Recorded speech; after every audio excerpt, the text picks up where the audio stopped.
Phil speaker. I just started writing. That's good. See, that's where I'm. And Phil, FYI, just keep on deck to speak next week like you had planned, and Dave will speak another time, but Marty will cover that again. Just heads up since you're there. Okay, we've got Tracy. All righty. Is that everybody? 1, 2, 3, 4, 5, 6, 7, 8. 8 on Zoom. 1, 2, 3, 4, 5, 6, 7, 8. Okay. Anybody else walk in? All right. Do you want to announce this? What is that? The agenda he just gave me. Oh, you got the master, huh? I guess so. Okay. Oh, he did color it. That's cool. Do you want to announce when we get started? Mark, you just let us know. I don't know if you said something. I started it. I thought you would have. I thought you would have heard it when it said it's recording. So.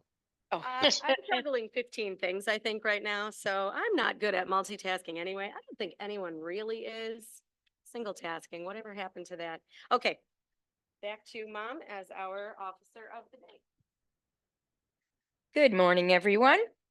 Welcome to AM Lockport Toastmasters. Okay, we have lights flashing out there, making me a little bit crazy, but that's okay. And our Toastmaster of the day today is Marty. I'm going to give him a couple minutes to get himself organized there. Our inspiration for today is actually me. And because Marty chose the solar eclipse, I did go online to see a little bit about how the solar eclipse could inspire us. According to Psychology Today, a solar eclipse has social and emotional as well as celestial importance. Experience an eclipse can help reduce people's focus on self and shift their attention outward. You can experience self-transcendent emotions like awe, which encourages pro-social behaviors and concern for nature. A collective awe experience, which some of us did experience, can be especially important in an increasingly polarized and tumultuous world. So let's hope the eclipse inspired us earlier this week and continues today. If you'll rise for the pledge. To the flag of the United States of America and to the republic for which it stands, one nation, under God, indivisible, with liberty and justice for all.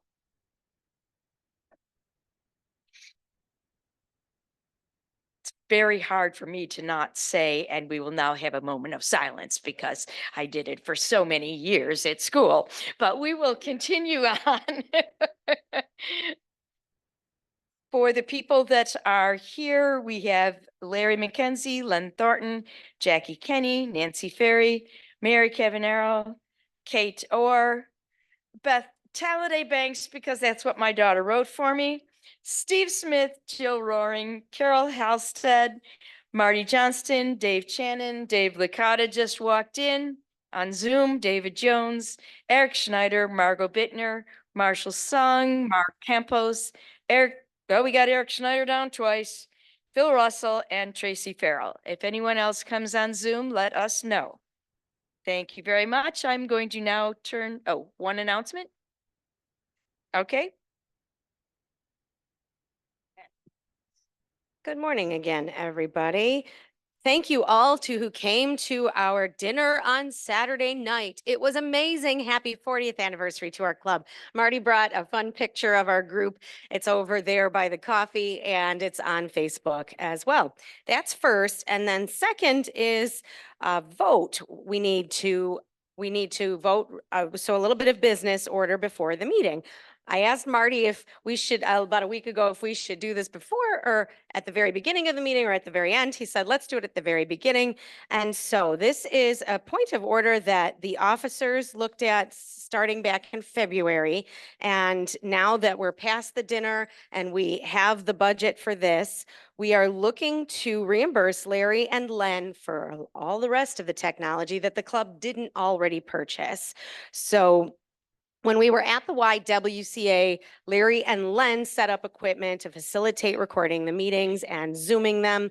They both loaned the club equipment and we've reimbursed them for parts of that. And this really has allowed us to transition from COVID and beyond. This is exciting for the future.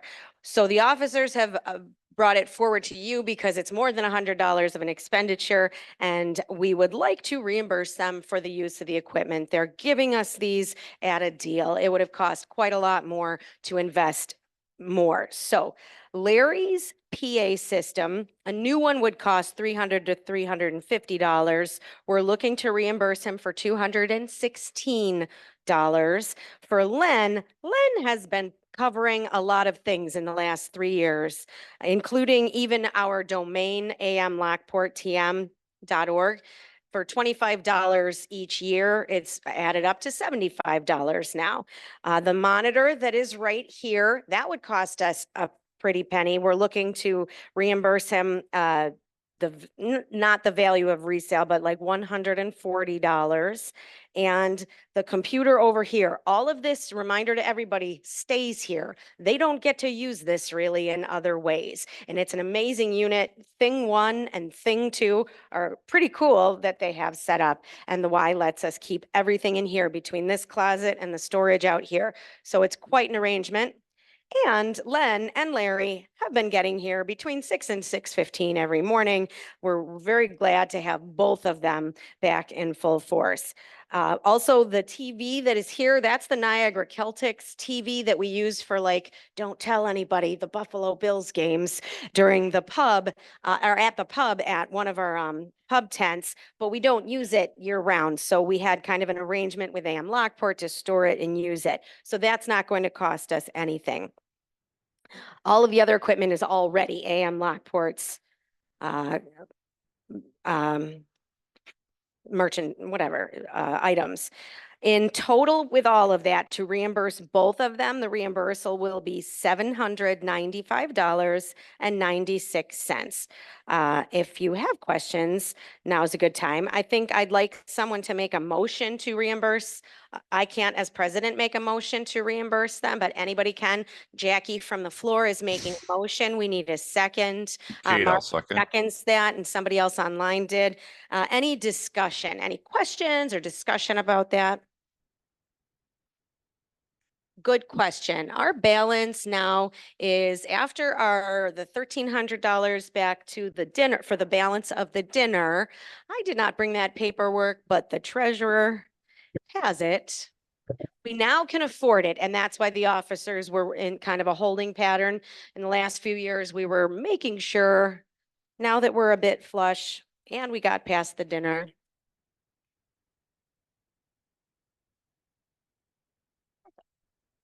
At the end of March, our balance was over $3,000, $3,367. However, that does not include that we had to pay for the dinner. So that was over $1,000 for the dinner. But we've been running roughly $2,000 in our checking account. Okay, good question. Thank you, Jill from the floor. Any questions on Zoom or anybody else from the floor? Okay, since we have a motion and a second, Carol, as our secretary, can you record that too, that Jackie and Marty motioned and seconded, and we'll add that to last minutes. Okay, all right. Can I hear all who say aye? Aye. Aye. Any nays or abstains? Aye. Great, thank you. Motion passes. That is the order of business. And now I'd love to hand it back over to, I guess Mom is on deck waiting in the wings since she was our opening officer. And then she'll hand it over to Marty. Or I could have just had you introduce Marty, but Marty is our Toastmaster of the day. Please welcome him. Thank you. Thank you, Beth. Thank you, Kate, for taking care of business this morning. If you'll notice on your newly created agenda that I made this morning, we are not going to have an alternate speaker. I graciously thank Phil Russell. So you can cross off alternate speaker and evaluator 3 cross off. Everything else is the same. And we will not have a just. Is that true? And Kate, we will not have the just. Is that correct? Okay, excellent. I want to start off by saying, Steve Smith, I am not the expert on this total eclipse subject. And I know I'm going to say something that might not be accurate, but I'm going to try to err on the side of caution and just use a lot of generalities. Say that 10 times fast. Okay. Okay. So I thought that it'd be appropriate to use the April 8th, 2024 total eclipse from last Monday as the theme. Steve, I guess the word I was looking for is astronomically correct. So I'm not astronomically correct in certain things. And what I'd like to focus on is our experiences from the total eclipse from Monday. And I'll start off just before we get into the roles and the role holders, my personal experience leading up to April 8th. Last Thursday, I was jogging and walking through Outwater Park. And all of a sudden, I came up to the middle portion of the park and I saw 2 workers pounding in stakes in the ground. And then I happened to notice about a 1/4 mile long caution tape. And I said, what the heck's going on? And I knew one of the guys, the park worker, Chris or Scott. And I said, what are you doing? He said, there was a homicide. And I said, no, really? He said, no, this is for the eclipse. We don't want people parking on the lawn. And I thought to myself, and you had to be there, some of you may have seen it, but it was crazy. The amount of caution tape they used and stakes around the whole perimeter of the park, wherever there was road and grass, there was a caution tape around the, and I thought to myself, I was walking away, boy, I wish I had stock in that caution tape company, you know, for all the tape they used, but it served a purpose, you know, and it was wet and they probably didn't want to spend a lot of extra time, you know, maintaining the grass in the park with the ruts and everything from people driving on it. So that was my first personal experience from the eclipse, and more later. But now I would like to find out from our role holders, and we'll start, I don't think I missed it, the word of the day. Word of the day is Tracy. Please share with us the word of the day. Thank you, Mr. Toastmaster. Our word of the day is surreal, meaning strange, not seeming real, like a dream.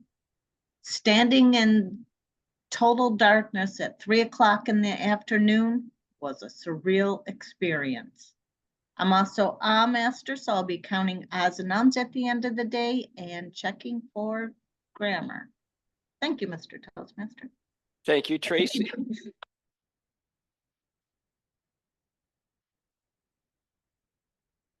And Mark Campos, you have a quote for us this morning, Mark. Thank you, Mr. Toastmaster, fellow Toastmasters. Good morning. I have not just one quote, I have 2 quotes, and they are both by renowned scientists. First one, there is no science in this world like physics. Nothing comes close to the precision with which physics enables you to understand the world around you. It's the laws of physics that allow us to say exactly what time the sun is going to rise, what time the eclipse is going to begin, and what time the eclipse is going to end. And that's by Neil deGrasse Tyson. The second one, the reappearance of the crescent moon after the new moon, the return of the sun after the total eclipse, the rising of the sun in the morning after is after its troublesome absence at night were noted by people around the world. These phenomena spoke to our ancestors of the possibility of surviving death. Up there in the skies was also a metaphor of immortality. And that's by Carl Sagan, Mr. Toastmaster. Thank you, Mark. Very insightful quotes. Thank you, Mark. And next, to keep us on time for our meeting, Kate Orr.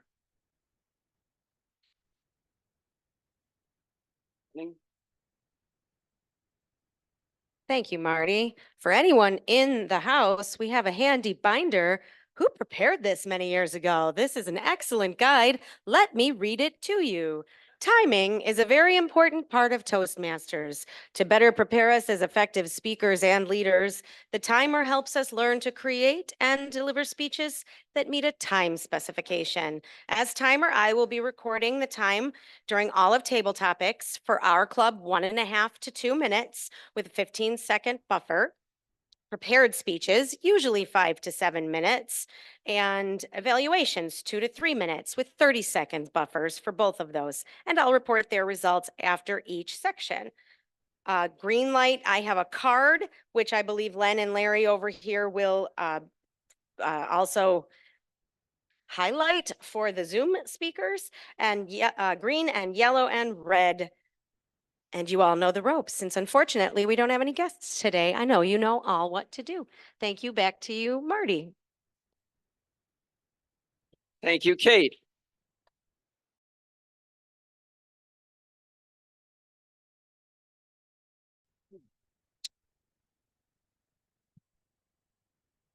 Next up, we have our quiz master to see how we're paying attention, how well we're paying attention. Jill Roaring. Jill, explain your role as quiz master. Thank you, Jill. As speakers and as audiences, a major part of the whole process is listening. If you're not listening, the speaker didn't do much for you. So my job is to make sure everybody is listening, and I will quiz you at the end of the meeting.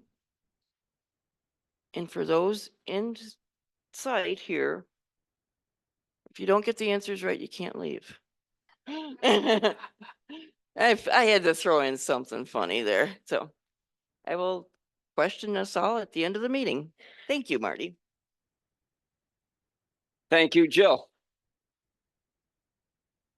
And the moment you've all been waiting for is our extemporaneous portion of the meeting, Table Topics, led by Nancy Ferry. Welcome, Nancy.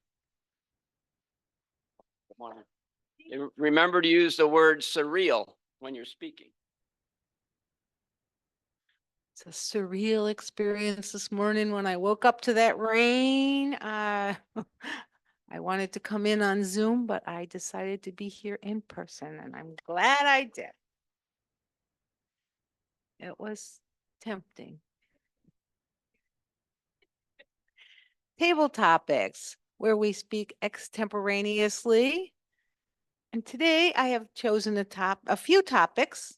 They have to do with the eclipse, some questions, and I would be definitely remiss if we did not ask Steve. You knew you were going to be asked on this one to come up and share with us. That's right. That's right. We're not going to let you get away with it. So I have a few questions in here. You can pick one, and if you don't like it, you can talk about whatever you would like to talk about your experience the other day, or actually the whole month and preparation for a long time. The year, right, right. Okay. And use the word surreal.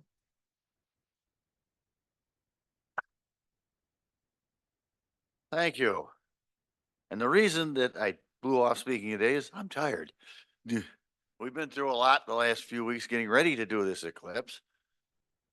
And she gave me a very appropriate question. How disappointed were you that it was cloudy here in the area? Very. We had a crowd of people down there. We estimate somewhere in the neighborhood of 300 people. the sun tantalizingly poked out once during early stages and once during the late stages. And I'd run over, grab the scope, wheel it around, it was gone. So the fact that it was not there during totality was a disappointment, but it was still a surreal moment when we're all standing there. And it was amazing how quickly it got the final darkness, and we're just in relative darkness, not dark, like midnight, but it was still, because of the clouds, a lot darker than it probably would have been. But what I pointed out, way over the lake, you could see light. That's the edge of the eclipse. That's as far as the shadow went. You could see the light, the other side of the eclipse. And it all made for, as I said, a very surreal moment, even though we couldn't see it, to be standing there in darkness. And the other thing, and I have read this, and now I can say it's true, that's the fastest 3 minutes in the world. It just goes, and all of a sudden you can see it getting light again. And the other fascinating thing that happened was, as soon as the light started coming back, there was a massive flock of seagulls that were more than a little bit confused and very loud going overhead. So that was a nice cap off to the whole excursion. But I have to say, I was very disappointed at all that preparation, looking forward to this. And then we didn't get to see the main show. However, we have another chance in 120 years, and I'm marking my calendar for it. Madam Table Topic. And Steve, if you're here in 120 years, God love you. Okay. No, thank you. No, thank you. Len, would you be up to sharing an experience of your eclipse experience? The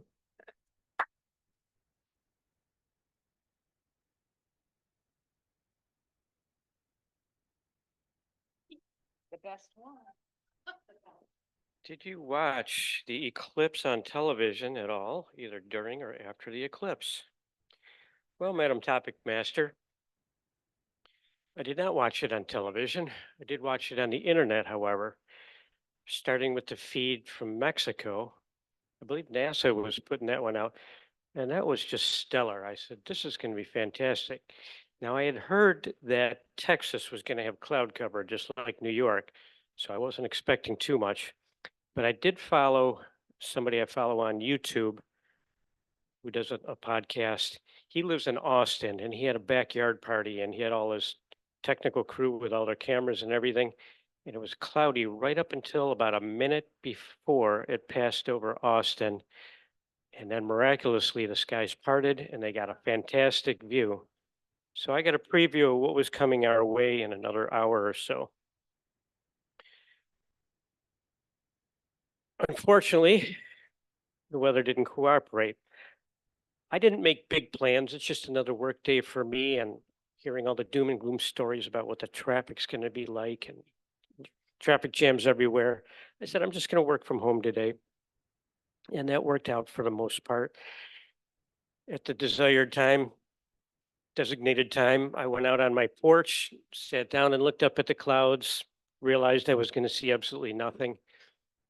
But I did take note of the other things, the peripheral things besides the actual view. And I saw a flock of birds when it got dark, going nuts, heading northeast, probably wondering why they weren't in their nighttime nests yet and how they were going to get back there. And then obviously it got dark, the fireworks everywhere. I don't know why we need to augment this event with fireworks, but they do. And then the 360-degree sunrise, that was probably the best part, where it just got light from every direction.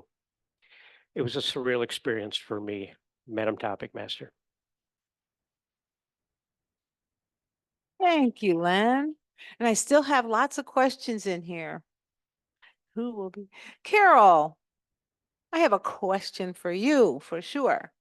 And I'm not sure which one it will be, but you will determine. It'll be a surreal experience when you pull out that question. And you can always change to what you're thinking about as well.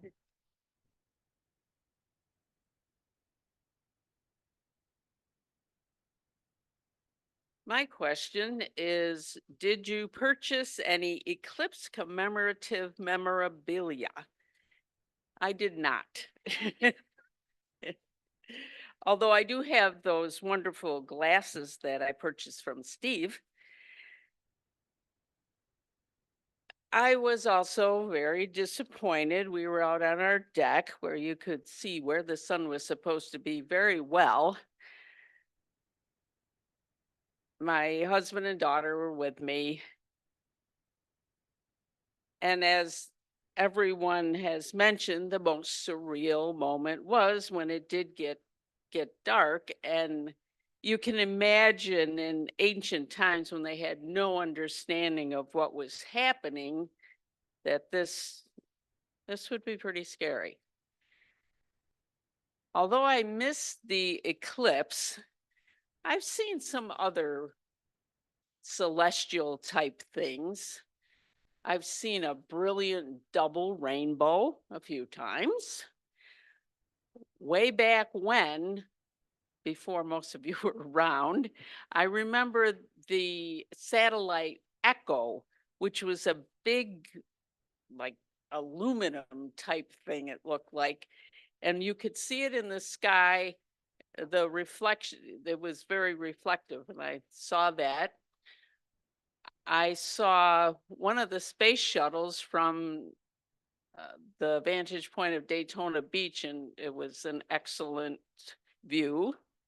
And also, we've been in Florida for other ones where we weren't near Cape Canaveral, but we were at a place where you could look and you could see the sky get very bright, and then you could see the satellite or the shuttle, and you could watch it kind of follow the curve of the earth. So, and one time when I was looking through Steve's telescope, I did see the moons of Jupiter. So there's very many fascinating things in the sky other than our total eclipse we didn't see. Madam Table Topics.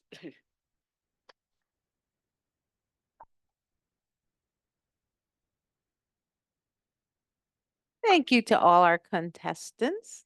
May I have a timer's report? Oh, okay, sure. I always have a little bag of tricks. Jackie, would you like to share? You look like you're right on the edge of your seat. You can't wait to be chosen. Did I misread your edge on your seat?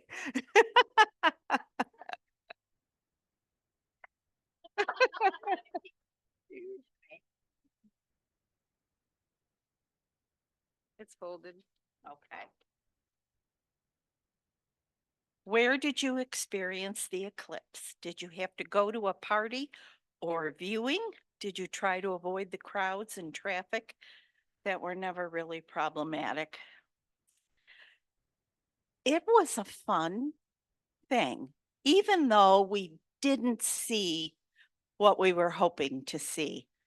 I enjoyed the eclipse in my backyard. But it was okay. I didn't really want to go anywhere. I visited a little bit with the neighbors who have a new baby, so she also experienced the eclipse. And my kids went down and got on top of the old YMCA building to watch it, and they didn't have any better luck than we did. But they still felt the wonder of it. And I think most people did, even though there was a lot of disappointment involved. It was still amazing.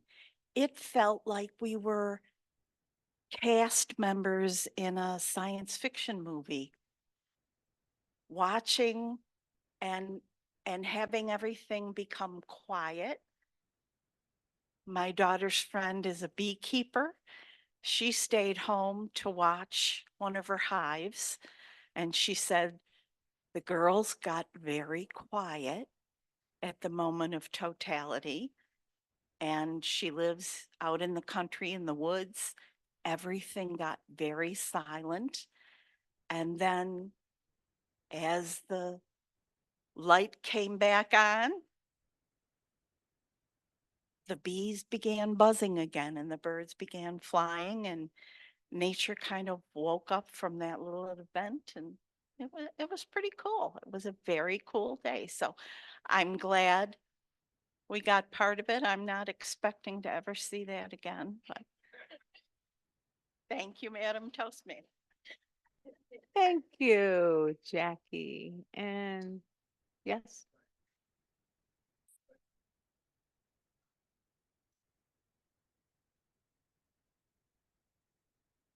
You want to do another one?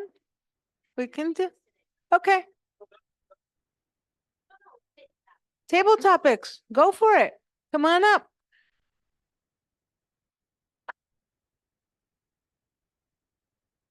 We'll move it.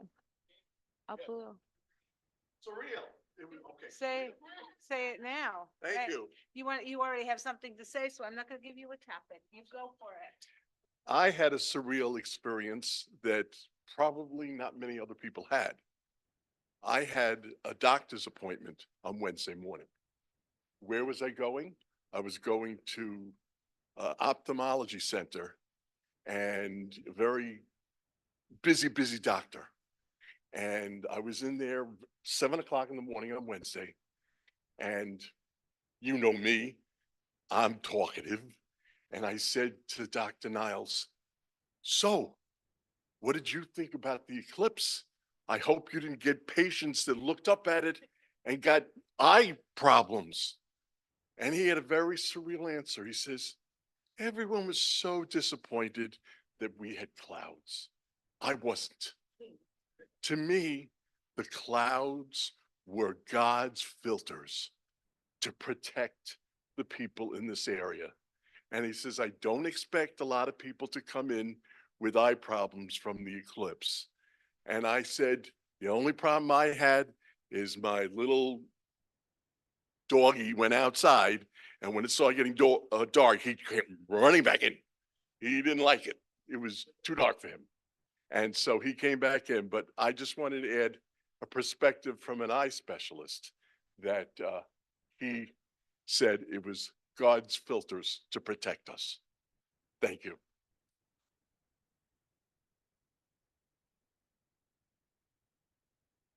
Okay, I'm gonna ask for a timer's report. Kate? Okay. We have just two speakers today, and they're both on Zoom, and evaluators on Zoom. Everybody's on Zoom today. So Nancy had to kind of pick from our room. So all of our table topic speakers were from the room today. And I'm going to say as timer that they all qualified. Here's the actual count. Qualifying: Steve 201, Len 209, Carol 224, Jackie 157, and Dave 127. With Carol, I wasn't very flashy with my cards. And so once I flashed a little bit, she said, oh, wrap it up. So she wrapped it up. We'll say everyone qualifies: Steve, Len, Carol, Jackie, and Dave. Thank you, Madam Timer. And our word of the day. Can we hear a word report? We can. Thank you, Madam Toastmaster. I can report that you have said the word 3 times already. Steve said it twice, Len said it once, Carol used the word once. Jackie, I did not hear the word from you, but I did hear it twice from Dave. And that is my report.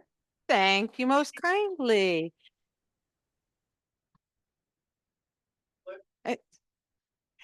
Jackie, wait, can I ask, did Jackie say the word as she was coming up?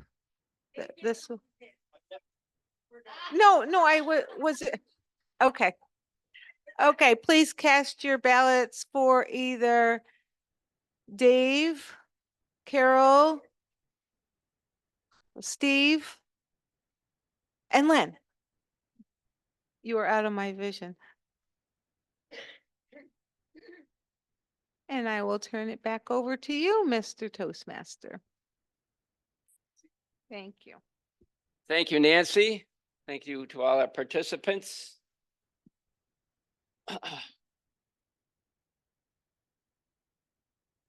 Okay, I'm going back to Monday now. Monday morning, I decided I'm going to go to breakfast. So I went to my favorite joint in Lockport, the Pine Street Diner. If you haven't been there, you owe it to yourself. Everyone's smirking. Anyway, I went there and I took a picture that I'll pass around, and it was interesting. I took a picture facing the east portion of the building, and actually the building to the left of Laporte's, I got where the telemarketing is, and you can see the sky behind me. It was gray, but in the east, you could see where the sun was coming up, and it was very surreal, if you will. And it was very interesting. And I was just thinking what I was going to do for the rest of the day, if I was going to see the total eclipse or not. And I had to work at 2 o'clock. And I was talking with my boss prior to the Monday, and he said, sure, we can go outside. You know, people go outside. The pharmacy closed for 10 minutes, 15 minutes. And some people went up on the roof and watched it. I went out in the back of the store, and I went to grab my glasses out of my pocket, and one of the managers says, Marty, you said you won't need those. It's cloudy. It's cloudy. You won't need them. Okay, so I put them back in my pocket. And thankfully, I didn't get any damage because the clouds.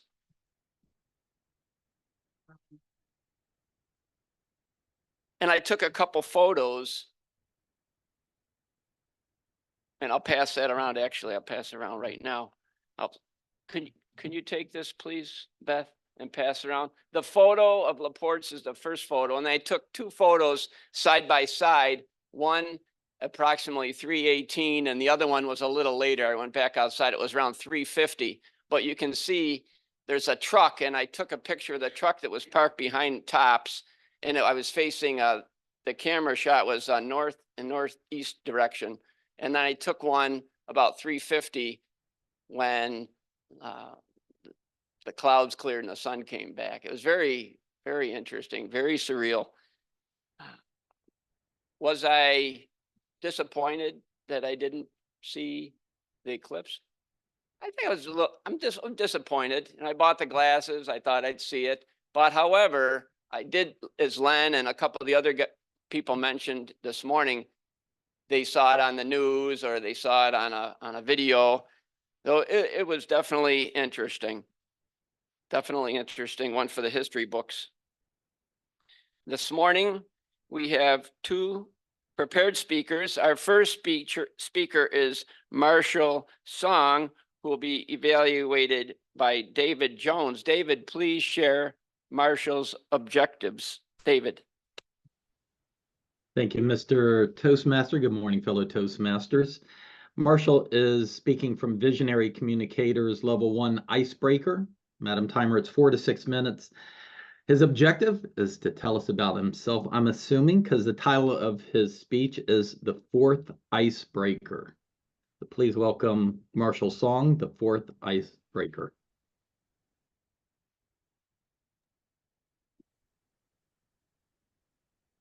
Good morning, fellow members and no distinguished guests today.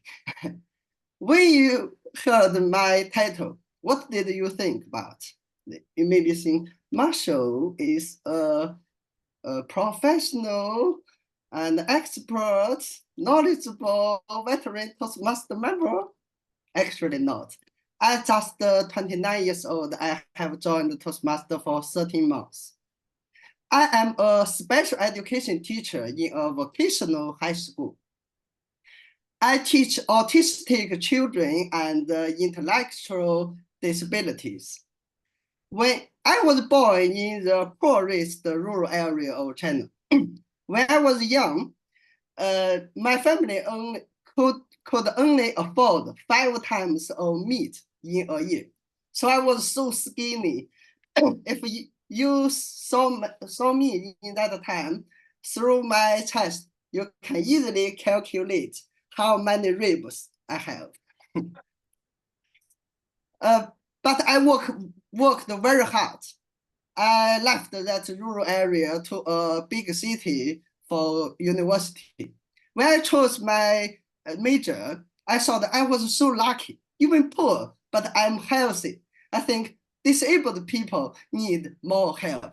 So I chose the special education and got a bachelor and master's degree. Then now I live in Zhuhai, the most livable city of China mainland, next to Hong Kong and Macau. I think I'm a middle class now. I have 2 apartments here and 1 Toyota RAV4. But I think I'm not content with my life now because I can only help 10 students in my class. I want to be a university professor through my research to help more disabled children. So I wanted to go to the US for my PhD. But I couldn't speak English 1 year before. So I joined the Toastmasters for on the last February.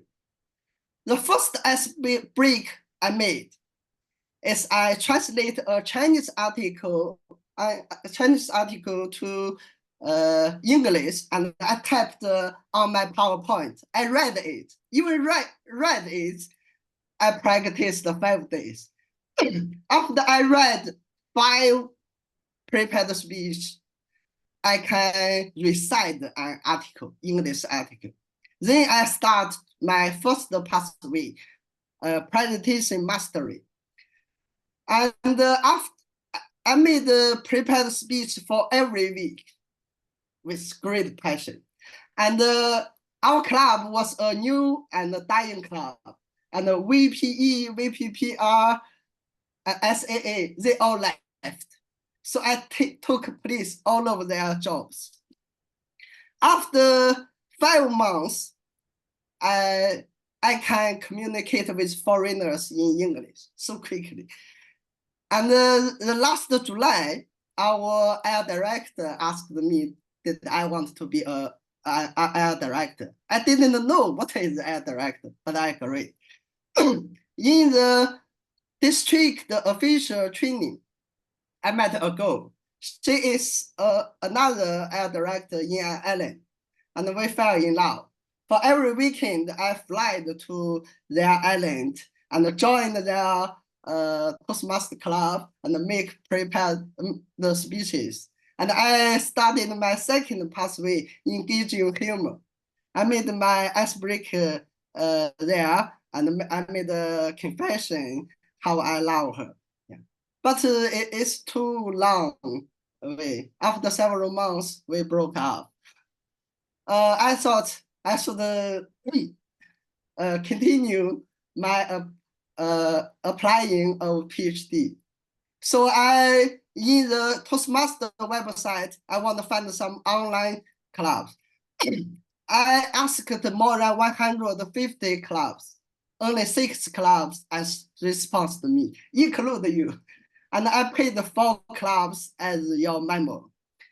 At the beginning, I could only understood 30% of the meeting. But after 3 months, for every month, I joined 7 online club meetings. I can understand more than 80% now, I think. So I'm very grateful for you accept me.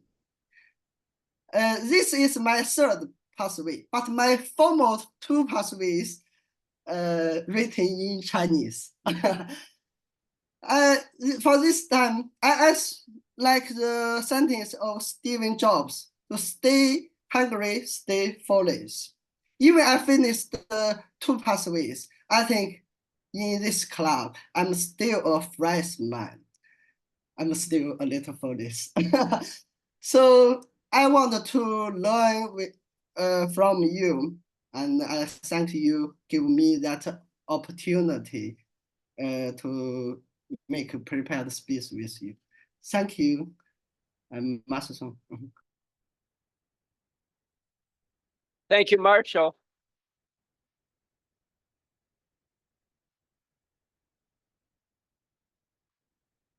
We're standing in the room for a standing ovation for Marshall Song, who just gave his icebreaker. That's our tradition. We stand for you. You don't have to. Oh, you're thanking us. Very kind. Thank you, Marshall. The second prepared speaker is Larry McKenzie, who will be evaluated by Les Robinson. Les, please share Larry's objectives. I will do that. This will be a surreal moment for today. Larry is speaking. All I have is pathways. And he is going, where'd he go? Hold on one second. Okay, I have some information here then, Les. Thank you, sir. The speech is a 5 to 7 minute speech, Pathways, Distinguished Toastmaster, DTM1. The title for the speech is Luke Combs, and it's a 5 to 7 minute for the timer. Please help me welcome Larry McKenzie.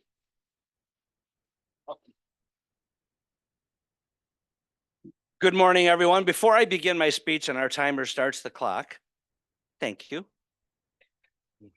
I do have a quick announcement, which I'm going to do it right now because it's stage time. One of the things that I know that our club is very good at when we were at restaurants and different things is around the holiday times or different times, we always took up a collection and we would give to our servers that helped us all throughout the year. Well, one of the things that's happening here at the YMCA is that every year annually, what they do is they do a huge basket raffle. And if you might have noticed that when you come in, it's up front by the front desk. You may say, well, what are they doing the basket raffle for?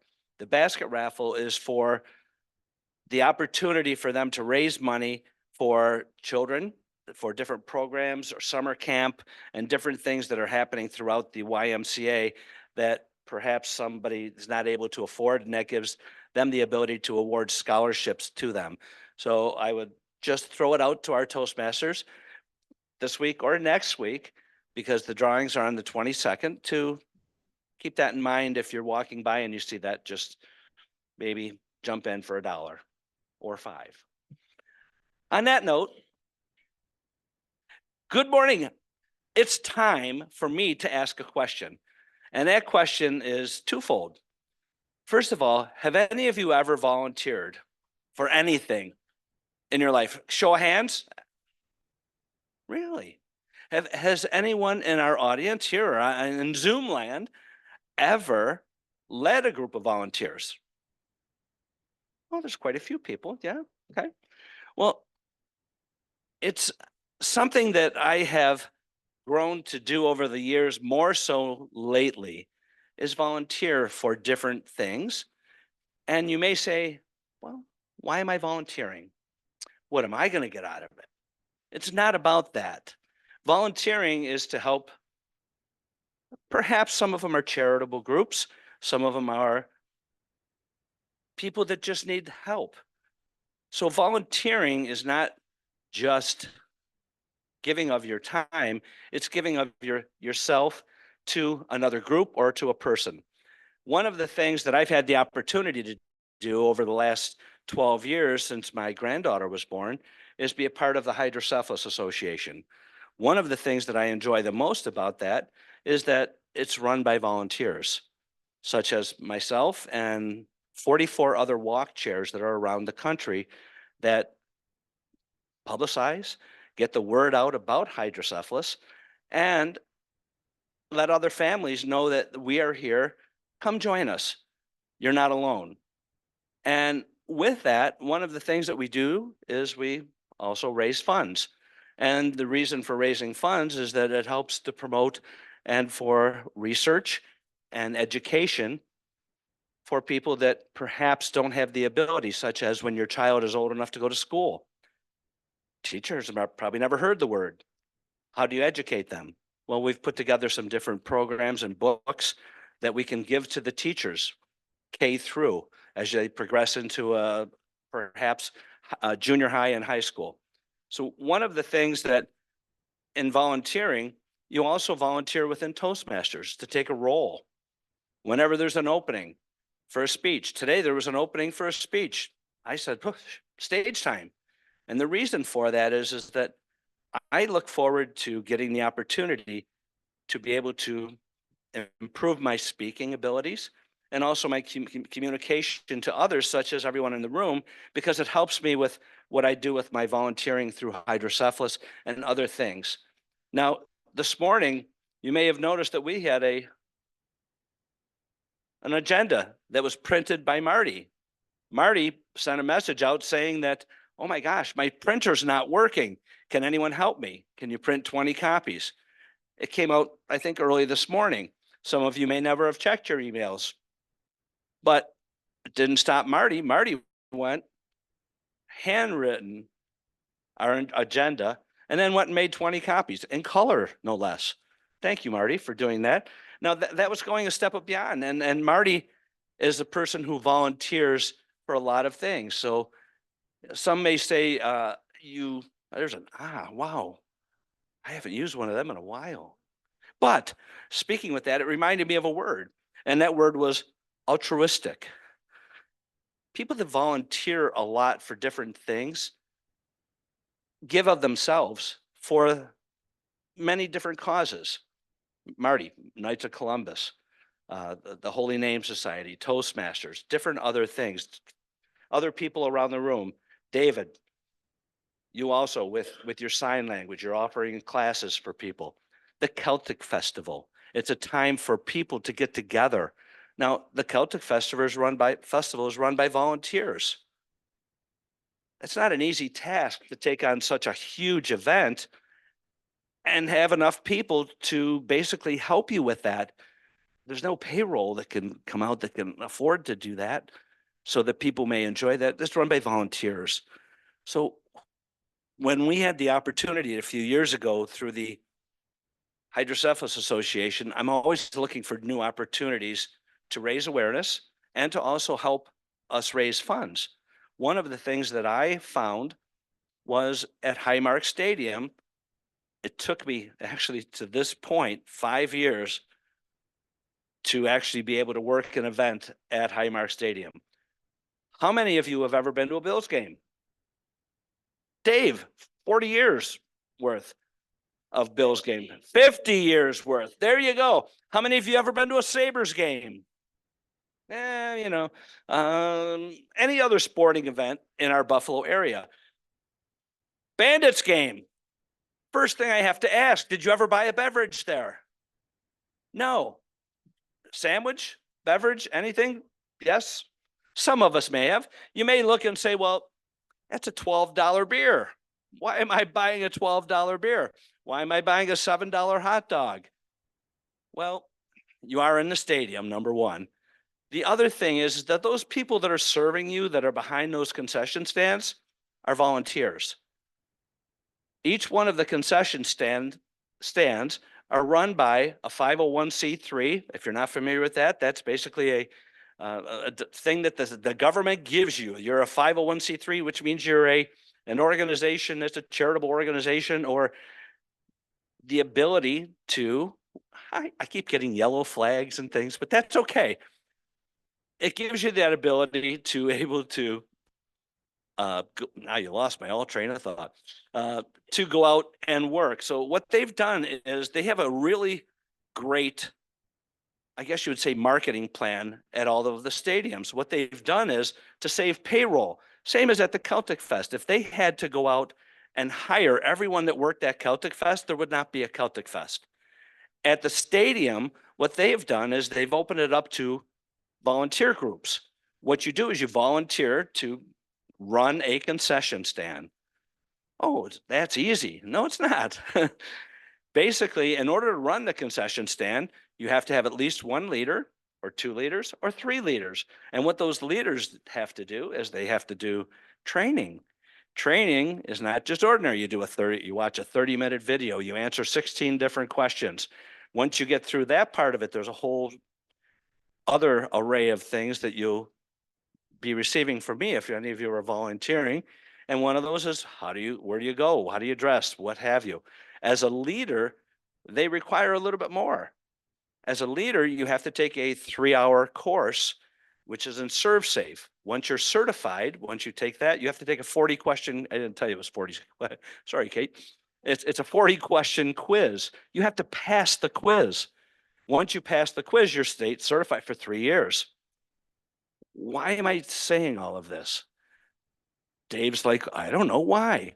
Well, I have to tell you, the reason I'm saying all of this is that we had the opportunity for 5 years, and I've reached out to different families and asked for volunteers to help. With little information, sometimes you don't have everything you need. Well, Luke Combs, if you're a music fan and a country western fan or what have you, Luke Combs is a very big artist that's coming to Buffalo doing a stadium tour. He'll be at Highmark Stadium the 19th and 20th of this month. We had the opportunity to run a concession stand. I committed to it. So you know what happens once you commit? Once you commit, you have to do it. I committed to 16 to 18 volunteers. I reached out. Kate jumped in. A friend of mine who's another walk leader, and her sister just passed last year from hydrocephalus. She jumped in. Cassidy Torito is her name. The two of them are going to be working as leaders, helping me, because what they've done is they've also reached out to people from the Celtic Fest. She's reached out to people. She's a professor at Hilbert College. She teaches sign and to the deaf. She's reached out to some of her other professors and things. They volunteered to help because it's such an important thing for her. So in bringing it all together, I guess what I'm trying to say today, and it's a surreal feeling for me, is that you have a good feeling when you do something for somebody else. And you're not looking for anything in return. The only thing you're looking for is the ability to see a smile perhaps on someone else's face. So I encourage each and every one of you here today, those of you in Zoom land, and I do want to commend Marshall today. Marshall, great job on your speech. I enjoyed it. And I have to give you a ton of credit from listening to your icebreaker today, from your childhood up into, I know I have the red light, but I'm just going to yakety yak yak. To what you have done, and you've become a professor, a teacher, and helping others. So with that, what I want to do is encourage each and every one of you, when you have the opportunity to maybe offer some assistance. You may say, well, I'm too young, I'm too old, I can't do this, I can't do that. You know what? There's something that you might be able to help with in any way. And so with that, I would like to say is September 14th and 15th. It's a shameless plug, but the Celtic Fest is also looking for more volunteers to help to make everything run smoothly. There are some caveats to that. I won't say anything, but that's just a little carrot. So if you've never volunteered to help there, hey, jump in. I'll also be asking for help for other things throughout the year. So keep that in mind. Thank you, Mr. Toastmaster. Thank you, Larry. At this point, I'd like to call for a timer's report. Kate?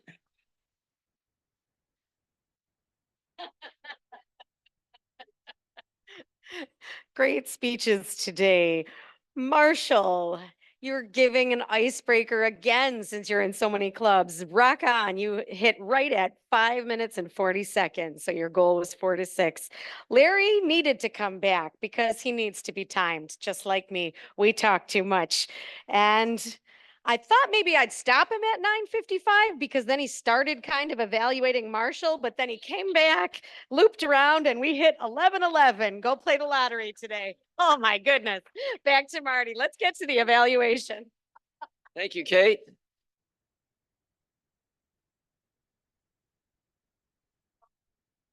So we'll dispense with voting?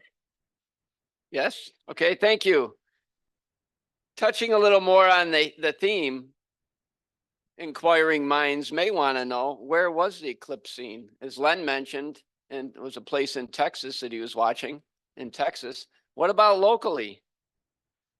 Niagara Falls. I was watching on the news, and it's very interesting that in Niagara Falls, they had better luck. Buffalo Zoo, according to what I was watching on, I was watching Channel 9, Spectrum TV. I think it's very interesting. I'm hoping that Steve Smith at some point in time will shed some light on that. I know it's cloud cover, but I'm sure there's more to it. And I hope that Steve, and I encourage him to shed some more light on that and break down the technical jargon and everything for us. So really interesting to me. If I had another career, I'd like to dabble in meteorology. I think it's very interesting.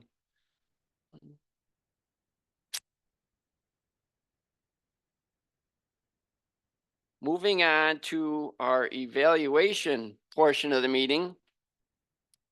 Our first evaluator is David Jones, and David will be evaluating Marshall Song's speech. David, welcome. Thank you, Mr. Toastmaster, and good morning again, everybody. And thank you, Marshall, for your icebreaker. You know, it's very surreal to have a Toastmaster from China. I used to be the cool guy from North Carolina, far away. Now you're from China, so you've upped me on that one. Now, before you even started last night, when I was looking at your speech title, it said having a fourth icebreaker was very relatable, because I think all of us here have had 2, 3, 4 icebreakers as we go through different pathways. So you already had me before you started. And of course, when you started, you're very happy, smiling, laughing, giggling, which kind of woke me up, because most of the time we're all tired and kind of cruising through the meeting. So that was a great start. Then you became very relatable, because you're a teacher, autistic teacher in China, and we have quite a few teachers in AM Lockport, so you hooked them all in. And then you kind of used the stage kind of like a prop when you stood up and showed us how skinny your ribs were when you were a child. I thought that was great. You had great hand gestures, and your English is very good. It's much better than when we first met you. And you mentioned that Toastmasters has helped you with your English from, I believe, 30% to 80%. And you've only been a Toastmaster for 13 months. So you're a fast learner because you're a teacher. I guess you know how to learn. And what else do we have? You also mentioned you're an area director in China, which I think is great. As a club growth director, and like anybody who is participating in Toastmaster beyond just coming and speaking and being a regular member. And then you told us that you're a little humble, and it's good to be humble in the speech because not everybody wins. I believe you said you and your girlfriend broke up, but it sounded like it was a long distance relationship anyways. I think you were flying back and forth, and that never works out. From personal experiences, obviously. Now, room for improvement. Keep going. You know, your speech was great. Just keep going, keep showing up, meeting after meeting, participating, getting involved. And since you've been area director, of course, I have to encourage you to become a division director. So keep going and doing it. And then finally, you had a great quote from Steve Jobs: "Stay hungry and stay foolish."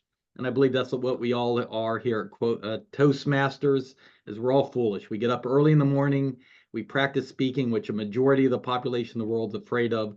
So yes, we're all foolish, and I enjoyed your speech, and just keep going. Back to you, Mr. Toastmaster. Thank you, David. Thank you, David. And next we have Lester Robinson evaluating Larry McKenzie's speech. Welcome, Les. Thank you. Well, my evaluation is going to be 27 minutes long because I believe that it needs to be totally unpacked, and we need to be here till at least 9:30 this afternoon. So, but Larry, you had a surreal speech. It was very interactive. I liked how you connected with the group. You pushed it out there. You made that connection. So everybody was interactive through the whole 11 minutes of the speech. I think how you connect, and you've always done this, you've always connected great with the audience. And I think that's your number one. Basically, you talked about the raffle. You talked about body language. When you put the body language in there, you did a really win-win great job. You talked about the hydrocephalus. You talked about how bringing people in to volunteer, which that was a win-win. I think you promoted different organizations. I liked how you put the carrot out there, like, oh, come and join us, and talked about the training. You put all of that in and you made it exciting. I had took a lot of notes on your speech, and then I didn't realize you had 11 minutes done when they had gotten done with it. I'm like, wow, it was 11 minutes. I thought, well, this was a long speech, but didn't pay attention to time because time had disoriented while I was doing this evaluation, and that is a good sign. I think promoting volunteers was good, and also was bringing up, once again, the different groups. Great speech, giving Marshall kudos. Now, I will say one thing. You talked about hydrocephalus. I have no idea what it was. And I think you should have added like what hydrocephalus was, because you talked about all the fundraising and all the pluses and minuses, but there was nothing about that. And the other thing was, maybe you should have made this a two-part speech, but I saw the energy and excitement, so I don't think that was happening because you were just going, and I think you like to promote that. I think your end goal was for us all to get involved more, and I think that is what really got pushed. And I think it made everyone think. It was a great speech. Once again, you are a DTM and you do a great job, and you have a lot of energy and enthusiasm in your speech. Thank you.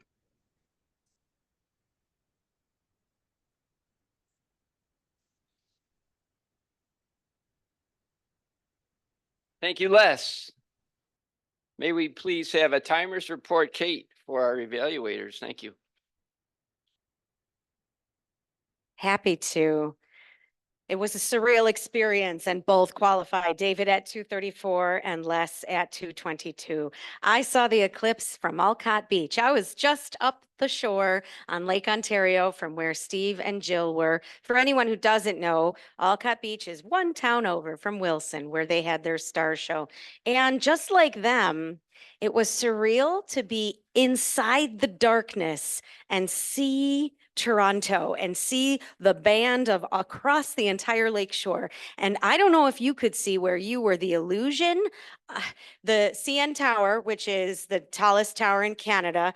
I'm not sure if David and Marshall would know that, but that was a beautiful view all day. But then there was this crazy illusion along the rest of the lake that is only seen in strange circumstances anyway, but it was 10 times more than I'd ever seen, where it looked like there were little cityscapes all the way across, which is usually just the 30 miles across from the lake, but it was all the way across as if it went past Ontario. It was pretty cool to see. And nobody else mentioned, we saw right before the eclipse went, those Weekend Warrior planes came shooting across Alcott. And I thought maybe from the Air Force Base, they were chasing the eclipse so they could see it from up there, which was pretty cool as well. Thank you so much, Marty. Kate. Thank you, Kate.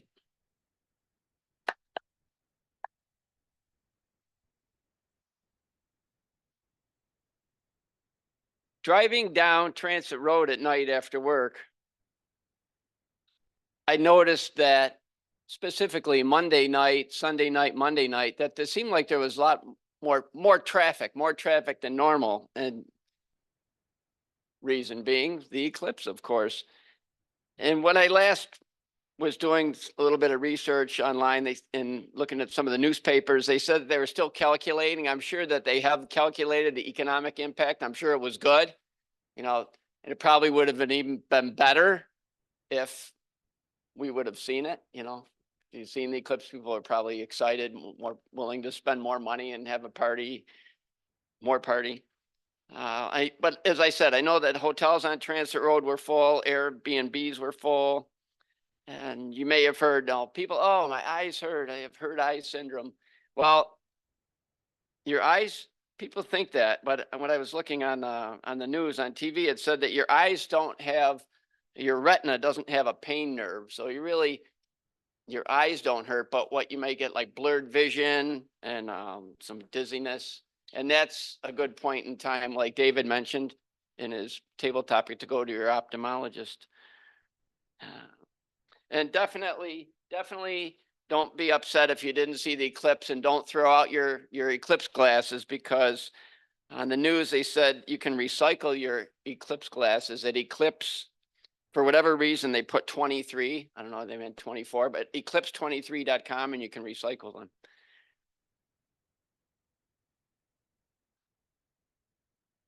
Awesome. Okay. Right.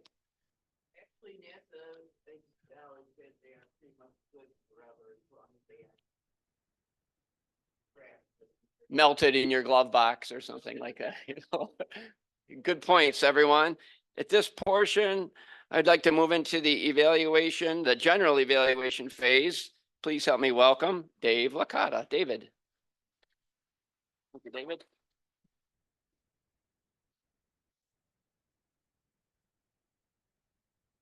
This is a general evaluator's job to evaluate the Toastmaster of the day and the evaluators. But during extraordinary circumstances with this eclipse business, I have to share my little story or my feelings. I woke up that night, or excuse me, the afternoon we watched the eclipse, and Lockport's north end couldn't have been more cloudy. I had to get online and buy an app that would tell me where the sun was in the sky. That's how thick the clouds were. But I was fascinated by the quick darkness and the quick recovery. But prior to this, I said, this is Western New York's chance to shine. We're going to get lucky. We're going to have solid blue skies, and people are going to be so happy they came here. So the next morning when I woke up, I felt exactly like I feel the day after the Bills lose a playoff game. Exactly the same. Another missed opportunity. God, it's not easy. Oh, yeah. An hour after it was gorgeous. I couldn't believe that. But I know. No, the joke. Oh, no. Here it is, folks. Wide right. Music City Miracle. No goal. Cloudy. That's how it goes now. Well, David. Oh, there's my notes. Okay.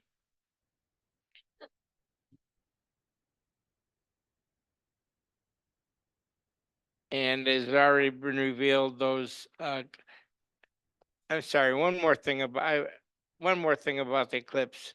People are calling in the call-in shows complaining that they bought the glasses. It's your insurance policy, you big dummy. You didn't buy them because they thought they were going to generate the eclipse scene for you. I don't know. Who spent $12.50 on those things? Were there some special ones?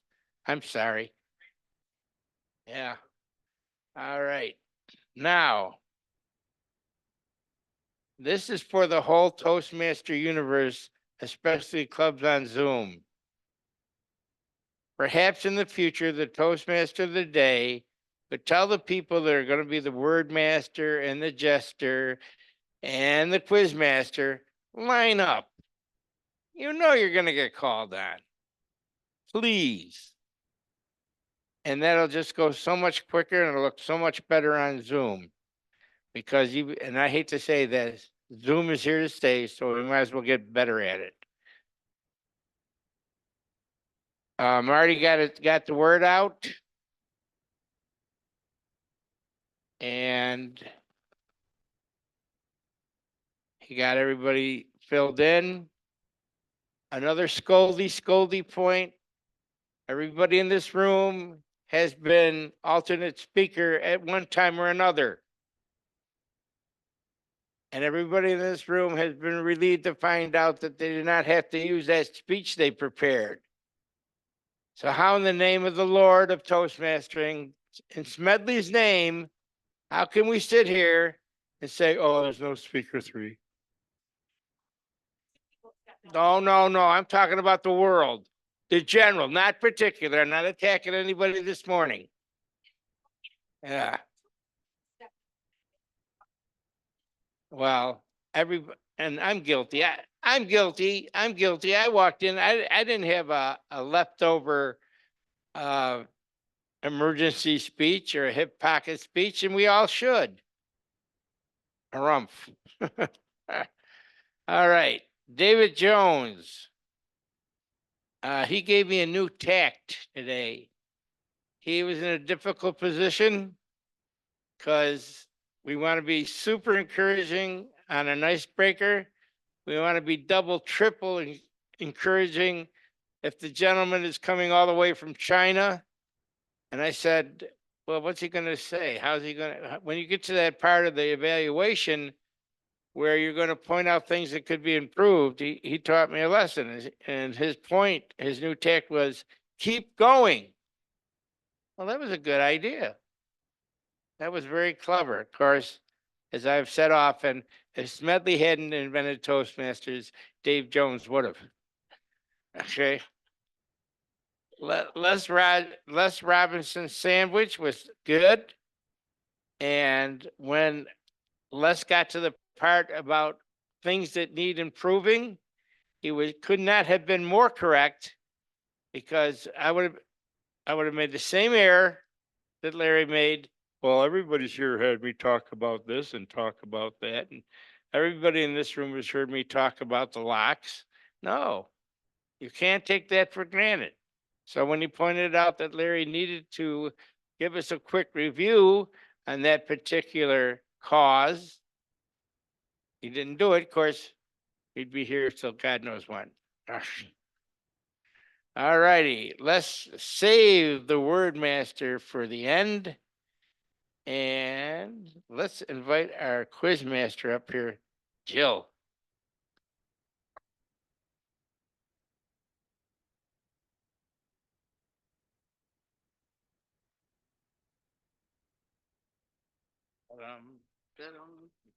Da-dum. Da-dum.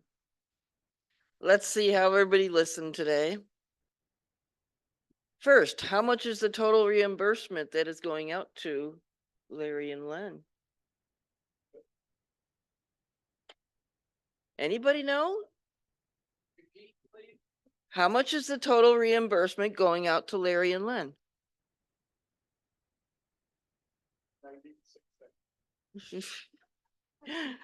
Okay, well, we got a consensus combination that we almost got. It was $795.96.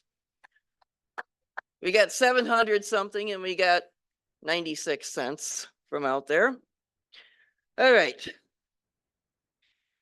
Nobody's leaving here. Mark Campos had 2 quotes. Who were they from? Oh. Degrassi and Sagan. Yeah, Steve got it right. Neil deGrasse Tyson and Carl Sagan. Yep. Yep. Sheldon Cooper. And Sheldon Cooper. When is the next total eclipse happening? Oh, far away.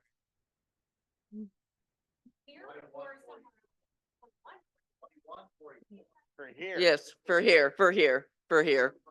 I should have finished that off yet. Okay. Where did Marty eat Monday morning? Oh, He said the Pine Dine, yes. excuse me. You can take a boy out of radio, but you can't take radio out of the boy. Laporte, where Lockport has breakfast. Oh. Okay. Let's see. What kind of vehicle does Marshall have? Hey, Toyota RAV4. Katie got it.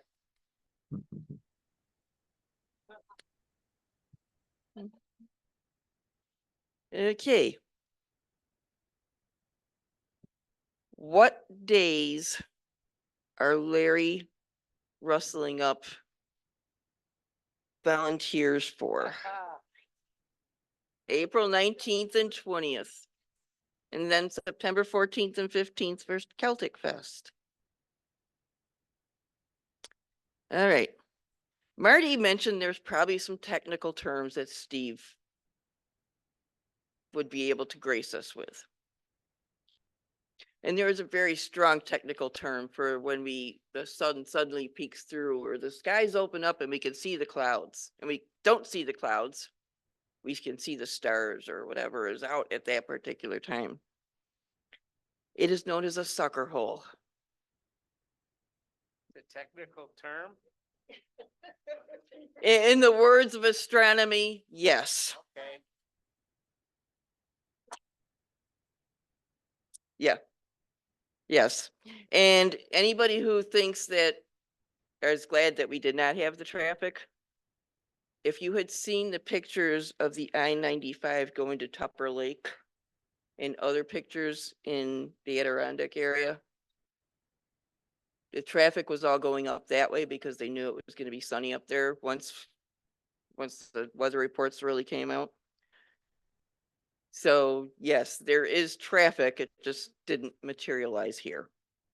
And I think that is all I'm going to question, everybody. I guess you can leave when we're done.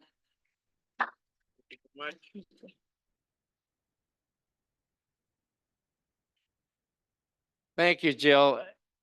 The nice people in Appland did install the app in my phone as kind of a teaser. Now they want me to pay up, and I think I'm going to. But what's double frustrating that during that darkness, we got gypped out of Mercury, Jupiter, how many other planets? I know, it's crazy. I'm sorry, I'm getting sad all over again. All right, word master, please come forward. Thank you, Mr. General Evaluator. Oh, there she is, Trace. I'm here. How surreal, correct? Surreal, yes. So we had a couple of ahs just from Kate and Marty. I don't think I heard anyone else, so that's fantastic. The word of the day actually turned out pretty good. We had Marty using it twice, Les Robinson once, Larry once, David Jones once, Les again, so he did it twice, and Kate once. We also had some really descriptive words. Steve said the sun tantalizingly poked out, and Len used the word stellar. Carol had a brilliant rainbow. So we had a lot of descriptive words. We also had some negative ones. Thing was the word of the day, I think. Carol said, or Jackie said, it was a fun thing. And Carol said very many fascinating things. But the most surreal phrase I heard today was from Les Robinson saying 9:30 this afternoon. Mr. General Evaluator. I wonder why Les was never in attendance at the Sunrise Optimist Club. Might show up in the afternoon and we don't know it. All righty. I'd like to turn the meeting over to our presiding officer, the one and only, the incredible Pat Banks. Want to give, this is actually a Toastmaster part. All right, our best evaluator, Len, and reaching in the jar all the way from China to pick the winner is Marshall. Nice job, Marshall. You got best speaker. Thank you, thank you. Oh, I'm sorry. I thought David Jones was an evaluator. Yeah. You just said Len, best evaluator. Len was tabletop. Oh, I'm sorry. Good. Take it. Len got another bookmark and I'm out of here. Thank you for putting up with me. I'm still gazumped from the. Oh. Yep, Dave, he's already doing it. Yep, Len's gonna do it. Go, cheese, make the money. Okay, Marty, take care. There you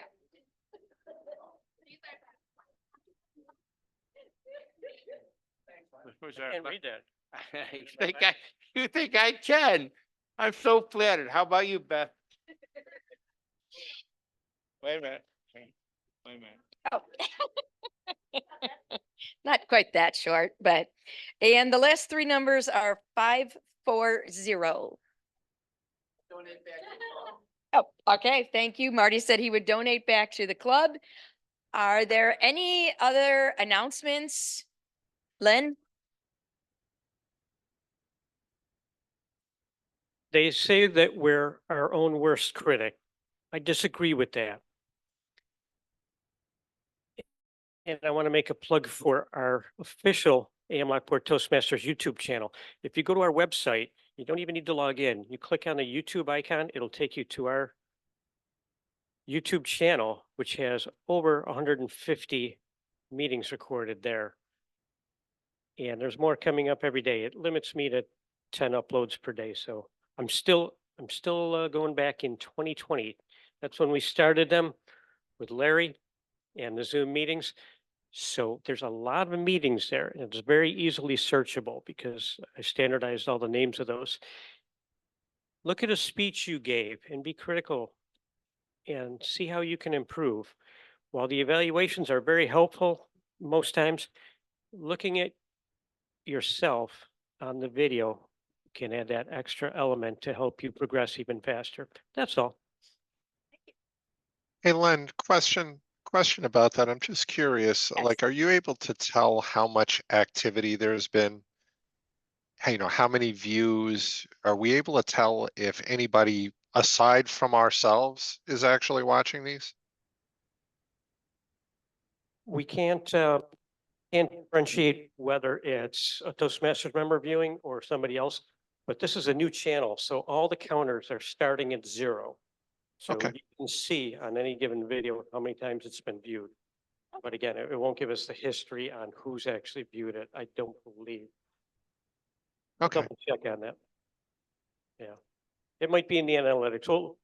We'll take a look at that. But as I said, it's a new channel. We've consolidated from 3 or 4 different sources, and now they're all in one place and easily searchable. So Thank you, Len. I do want to say one more thing. For personally, my husband and I did get over to Wilson. We saw that one glimpse of the sun coming through the clouds, but Steve and I are famous now because our picture is the one that got in the Union Sun. And so that was kind of exciting. Now for the total darkness, we actually got home by that point. We had one bird that kept singing. I think it was a little confused. I know they were all supposed to stop. That one didn't get the message. So it went and then it got light and it kept going, but it was very strange. There was just one. So Dave, you had an announcement?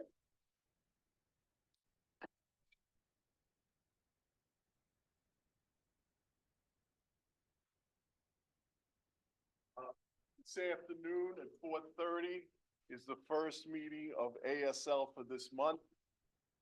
We had a waiting list already, but a lot of people that sign up don't show up.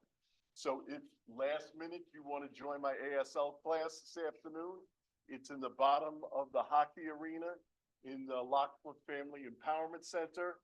We have a lot of fun, and even if you can't make the first Thursday, try one in the future. I won't penalize you for missing one or whatever, but I really encourage you because as Larry says, giving of yourself as a volunteer is a selfish act because I get more out of it than I think my classes do because I enjoy so much when the light bulb goes off. Wow, that's how you say that? And so anyone wants to show up 4:30 this afternoon. Thank you. Thank you very much. Any other announcements? Okay, with that, I will adjourn the meeting.